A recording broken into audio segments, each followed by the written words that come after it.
ሰላም እንዴት ናችሁ? ውድ የመድፈኞቹ ቤተሰቦች በሙሉ አርሰናል ዕለተ ቅዳሜ ምሽት 2 ሰዓት ተኩል ሲል በፍላይ ኤምሬትስ ስታዲየማችን ኤቨርተንን የምንገጥም ይሆናል።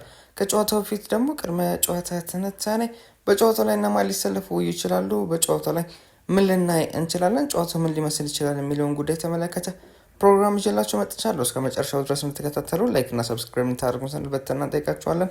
እንደማትሳፍሩ እናምናለን።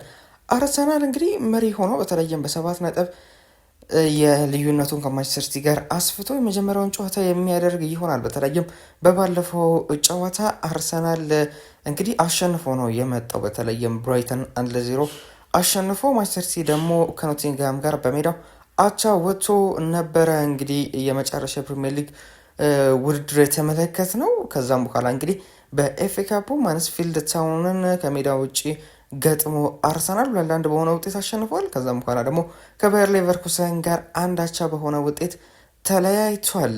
ነገር ግን ኤቨርተንን ስንመለከት በአንጻሩ ወደ 2 ሳምንታት ኦልሞስት እንግዲህ አልተጫወተም፣ ወይም ደግሞ 2 ሳምንት ሳይሆን 2 ጨዋታዎችን አልተጫወተም ከአርሰናል አንጻር ማለት ነው። የተጫወታቸውን ጨዋታዎች ስንመለከት ለምሳሌ ለመጨረሻ ጊዜ ኤቨርተንን በ29ኛ ሳምንት ነው እንግዲህ መግጠም ይቅርታ በርንሌን በ29ኛ ሳምንት የፕሪሚየር ሊግ መርሃ ግብር ነበረ የገጠመው።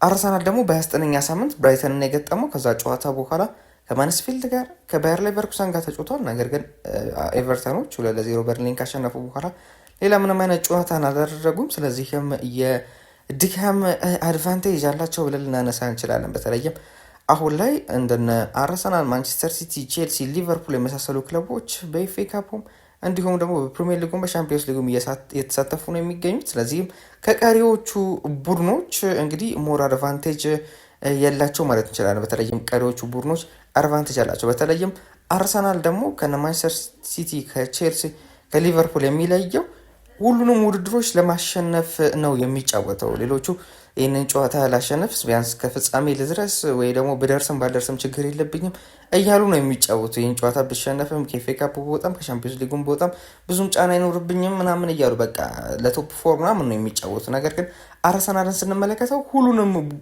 ውድድሮች ለምሳሌ ፕሪሚየር ሊጉን ከእንደገና ደግሞ ኤፍኤ ካፑን ከማንስፊልድ ጋር ያደረገውን ጨዋታ ምን ያህል ማሸነፍ እንደሚፈልግ ተመልክተናል።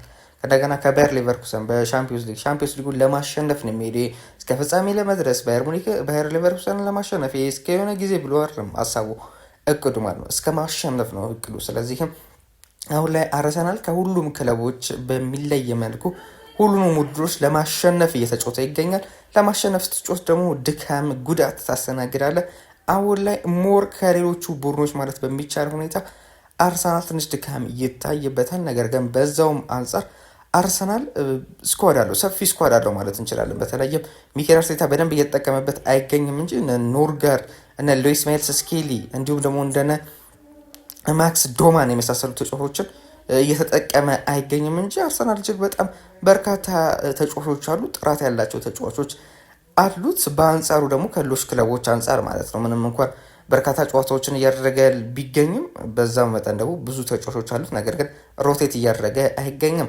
አርሰናል የባየር ሌቨርኩሰንን ጨዋታ ቀለል አድርገው ነው የተጫወተው። በተለይም ባለፈው ሮብ ዕለት የተደረገው ይህ ጨዋታ ወደ ጀርመን አምርቶ አርሰናል ቀለል አድርጎ ነው የተጫወተው። የፈለገውንም አይነት ውጤት ያገኘ ይመስላል። በተለይም ለአቻ ነበር የገባው ማለት እንግዲህ ብዙም መተቸት አይመስልም፣ አርሰናልን መተቸት አይመስልም። ለአቻ ነበር የገባው፣ አቻውን አግኝቶታል። በቃ 0-0 ነበር የፈለገው። ምክንያቱም ደግሞ ይህንን ጨዋታ ለማሸነፍ ከፍተኛ ጥረት ሲያደርግ የነበረው ደግሞ ባየር ሌቨርኩሰን ናቸው። ቀላል ነበሩ ማለት እንችላለን። አርሰናል ተጭኖ ቢጮት ኑሮ ያሸንፍ ነበር ማለት እንችላለን። በተለይም በሁለተኛው አጋማሽ አርሰናል ተጭኖ አልተጫወተም። እንደ ተመሪ ቡድን ሁላ አልሆነም ነበር። እንደ ድል በፔናልቲ አቻ ማድረግ የቻለን እንጂ ያውም ደግሞ ሹቶን ታርጌት አንድ አስመዝገበ ማለት ነው። እየተመራን 45 ደቂቃ ሙሉ እየተመራን አንድ ሹቶን ታርጌት አድርገን ነው በሁለተኛ አጋማሽ የወጣ ነው። እሱም ደግሞ ፍጹም ቅጣት መቱ ከሀቨርትዝ ያገባው ፍጹም ቅጣት መት ነው እንጂ ከዛ ውጭ ምንም አይነት ሹቶን ታርጌት አላደረግንም። የመታናቸው ኳሶች ራሱ ኢላማውን ያልጠበቀው 3 ናቸው። ከ3ቱ ነው እንግዲህ አንዱ ኢላማውን የጠበቀልን። ይህ ማለት ተጭኖ አልተጫወተም። አርሰናል ይህንን ጨዋታ 1-0 ቢሸነፍ ራሱ ተቀብሎት የሚወጣው አይነት ውጤት ነበረ። አቻ ደግሞ በጣም ፈልጎት ነበር። አቻ ወጥቷል። ስለዚህም ያልደከመውን አርሰናል እናያለን ብዬ አስባለሁ። ምንም እንኳን ወደ ጀርመን ብናመራ ነገር ግን ይህንን አርሰናል የደከመውን አርሰናል ይሆናል ብዬ በፍጹም አላምንም። ከኤቨርተን ለኤቨርተን ጨዋታ በማለት ሚካኤል አርቴታ እንግዲህ ተጫዋቾቹን ሮቴት ለማድረግ ፈልገው ነበረ። ከእንደገና ደግሞ እንዳይደክሙ ዋና ተጫዋቾችን ቢገቡ እንዳይደክሙ ለማድረግ ነበር የፈለገው። በተለይም ፕሬስ ያደርጉም አልነበረም። ከነገና ተጭኖ ሲጫወቱ አልነበረም። እነ ማርቲኔሊ እነ ሳካ ፈዘው ነበር። በቃ ያስታውቅ ነበር። ይህ ከአሰልጣኝ የተሰጣቸው ትዕዛዝ እንደሆነ በትክክል አሳይተው ነበር። ስለዚህም ያልደከመውን ፍሬሹን አርሰናል የምንመለከት ይመስለኛል። ካለበለዚያ ግን ጥያቄ ውስጥ ይገባል። ሚኬል አርቴታ ምን ለማድረግ ፈልጎ ነው? ቢያንስ እንኳን ባየር ሌቨርኩሰንን ቢያሸንፍ እሺ፣ ተጭኖ ቢጮት እሺ። ነገር ግን ተጭኖ ሳይጮት ሳይደክሙ ብዙም ኳስ ሳይይዙ የተጠናቀቀ ጨዋታ ደክሞናል በማለት በኤቨርተን ጨዋታ ላይ ድካማቸውን ያሳያሉ የሚል እምነት የለኝም። እንግዲህ ይሄንን ጨዋታ አርሰናል እጅግ በጣም ፎከስ አድርጎ የሚጮተው ጨዋታ እንደሆነ እናምናለን። በተለይም አርሰናል ከዚህ በፊት ሲጠቀማቸው የነበራቸውን ተጫዋቾች በሙሉ ይጠቀማል ተብሎ ይጠበቃል። በተለይም በሌቨርኩሰን ጨዋታ ላይ ያየናቸው ተጫዋቾች ይጠቀማል ተብሎ ይጠበቃል። ከእንደገና ደግሞ ሞር የሚያጠቀውን አርሰናል ልንመለከት እንችላለን። ግምታዊ አሰላለፍ እንመለከት። ዴቪድ ራያ በግብ ጠባቂ በኩል ይሰለፋል ተብሎ ይጠበቃል። እንደተለመደው ሁሉ ቲምበር እና ሂንካፔ ደግሞ በቀኝና በግራ ይሰለፋሉ ተብሎ ይጠበቃል። በተለይም ሂንካፔ ሞር ኤቨርተኖች በሚያጠቁበት ሰዓት ላይ ከካላፊዮሪ ከሉዊስ ስማይልስ ስኬሊን ስለሚሻል እንግዲህ በደንብ ይይዛቸዋል ተብሎ ስለሚጠበቅ ነው እንግዲህ ሂንካፔ የተመረጠው። ከነገና ደግሞ በመሀል ሴንተር ባክ በኩል ደግሞ በመሀል ተከላካይ ዊሊያም ሳሊባ እና ጋብሪኤል ማጋሌሽ፣ በተለይ ጋብሪኤል ማጋሌሽ ድንቅ የውድድር ዘመንን እያሳለፈ ይገኛል። በባለፈው የሌቨርኩሰን ጨዋታ ላይ የመለሳት ያቺ ኳስ እጅግ በጣም በብዙዎች ዘንድ እንዲደነቅ እያደረገው ይገኛል። በመሀል ሜዳ ላይ ደግሞ ማርቲን ዙቢሜንዲና ዴክላን ራይስ ይጣመራሉ ተብሎ ይጠበቃል። ከዛ በ10 ቁጥር ቦታ ላይ ኤቤሬቺ ኤዜ ይሰለፋል ተብሎ ይጠበቃል። እንግዲህ ዙቢሜንዲና ራይስ የተረጋገጠ ጉዳይ ነው። ነገር ግን ኤቤሬቺ ኤዜ በተለየ ማርቲን ኦዴጋርድ ሊመለስ ይችላል የሚል መረጃዎች እየወጡ ስለሚገኙ ማርቲን ኦዴጋርድ በዚህ ቦታ ላይ ልናየው እንችላለን። አሊያም ደግሞ ኤቤሬቺ ኤዜ የመጀመሪያ ቋሚ ያሰላለፉት ይገባል። ከዛ በኋላ ተቀይሮ በኦዴጋርድ ሊገባ እንደሚችል እንግዲህ እንገምታለን።